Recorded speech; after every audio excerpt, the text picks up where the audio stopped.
Well, firstly, you're Carolyn. You were born in Mumbai, and you live in New York. This is true. Is that fair? Yes, and now I do my laundry in New York. You do your laundry in New York, you're traveling a lot. I love that. So, can I just crack on with this extraterrestrial intelligence? Basically, are we looking for aliens? Break that down. So what's interesting is we know so much more about our universe than we did in the past.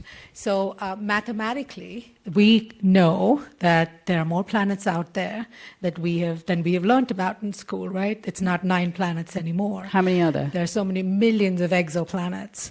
So the odds of intelligent life existing on other planets is a mathematical probability. It's quite possible that, so I'm a big believer in data. I'm a data gal. So, and I also know, I think like most of us, we don't know everything, right? So I think the whole point is to keep our minds open to what we don't know and to really approach space exploration with humility and curiosity, because who knows what we'll find. The other interesting thing with the work that we do, and this is just with the SETI Institute, I'm on the board.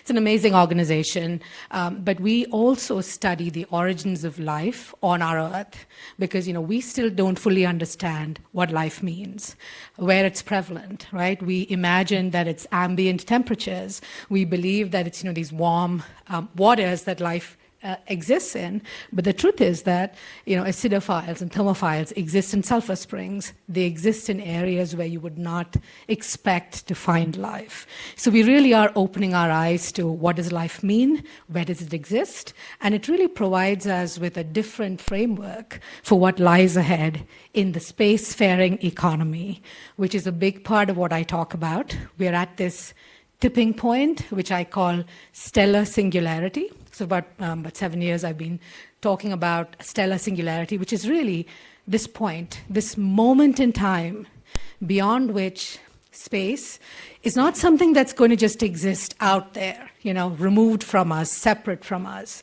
It's going to become a big part of who we are. It's going to infuse our lives and work and business. So that's really the idea of stellar singularity, and the spacefaring economy is going to, imbibe all of those activities. Okay, so let's step back a second. If we're thinking geopolitical race, I thought that right now, the US is really trying hard to be landing on the moon again and walking on the moon and lunar exploration. And before, we used to think that, America is trying to do it because Russia, is on that race. Now, growing up in India, not a lot of resources, but you do understand that, we are all interconnected. And what we're seeing with the increasing militarization of space is, one aspect of what has always existed with trade wars. So to some extent, it's not very different. And I write about this in the book about, Columbus sailing the ocean blue. What was he looking for? I mean, it was really a trade exploration, right? So it's not something new that we're learning about with space and everything else that, we're observing. So to that extent, I do believe that, as we participate in the spacefaring economy as global citizens, we are going to require a very different rubric to operate. And those are really the principles of stellar singularity. I've written about those in the book, and I won't belabor all 10 of them. Take your time to read them if you like. But essentially, there are 3 prongs they anchor around. The first is that expand our canvas. So space is going to be part of our operating environment. It's going to be part of our space, of our life and business. The second, sorry. No. Okay. I'm hearing. The second, so the first was, expand your canvas. The second is that we actually have to design for interdependence. So everything that we do, we cannot forget that we are all connected, we're all linked. We've seen that through the pandemic. And the third part of it is that technology has to reaffirm human dignity for all. So those 3 principles, again, there's 10 of them, but this is the gist of it, really will help us keep in mind what is important, and like the morals and the values you were talking about, especially as we understand what life means, what sentience is, what are thinking beings and thinking creatures, and how should we engage with each other, both as human beings and, other kinds of living creatures. So if we were to think about the ethics and the values of space, and I know you break this down in your book, how do we even think about that? And how does it even go together? It's complex. It is complicated, to be candid, because the geopolitical landscape that we are in, even if you take space out of the equation, is exceedingly complex, right, as we are seeing from our conversations this week. And when you add on space, it really makes things more complex. So there are really four things that we have to keep in mind here. The first is that you absolutely need mission clarity. Are you going to the moon or the Mars? But as a business owner, right, you absolutely have to know what's right or wrong in terms of the path you will take. The second part of it is really understanding and embracing the fact that every company is a space company. So let me pause and ask. Do you agree with that? Well, hands up. Do you think that the company you work for, have created, where we are in Davos after all, is a space company? Okay. Okay, great. So, but I have so a maybe pop 5%. quiz. And how many of you actively, be honest, think, I don't see the relevance with space in my organization? Just be honest. Truly. Okay. All right. So let me just ask you. So for the folks, the hands raised in the room, let me ask you 3 questions and you can reflect on it. So the first question is, does your business use satellites or anything that comes from a satellite?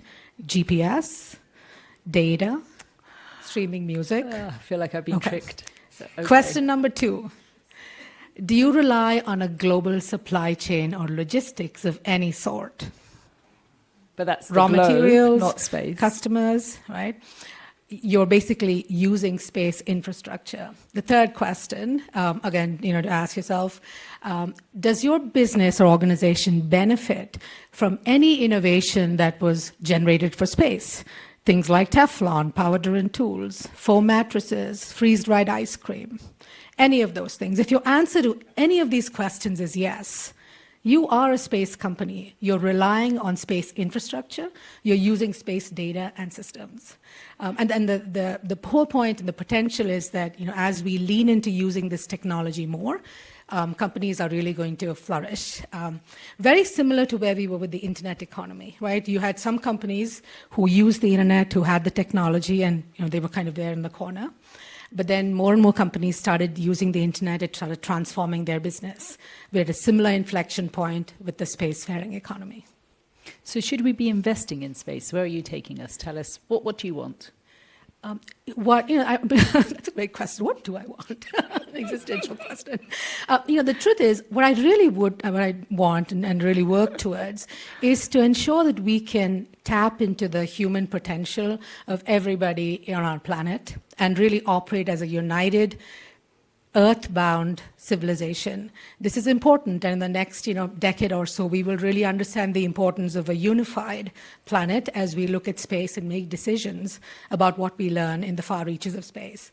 And to that extent, having grown up in India with different resource pool than New York City, for example, we utilize less than half of our planet's human potential, right? 86% of Africa's potential is the unorganized sector. 68% of Asia is in the unorganized sector. If we can use space technology to harness all that human potential, think about how far we can go. So that is really what I would really work for, and I think the space economy can actually get us there. Okay, so because I'd promised everyone that I would do that little pop quiz. Yes. I'm going to do it. So before I do, is there something what's the punchline? Is there something you really want everyone to know? And then I'm going to do the quiz. Anything you really, you felt like you haven't had a chance to say? Absolutely. So, when we think about space, we think about it's far out there. I'm never going to go to space, or, some other people go to space, right? The truth is that we're all consumers of space. It's something that has the potential to uplift all of us, but we have to engage and we have to understand it and participate in it. So I think that's the one takeaway I would leave with you. Space is part of your future as well. It's not just somebody else's. So, don't forget that. Okay. Yeah. You've got some real fans here, and some people, including me, who are really, really, really keen. That was I wrote her number down before I even did the interview because I thought, this is what I want. Space. Yeah. Wonderful. Thank you so much. And we hand over.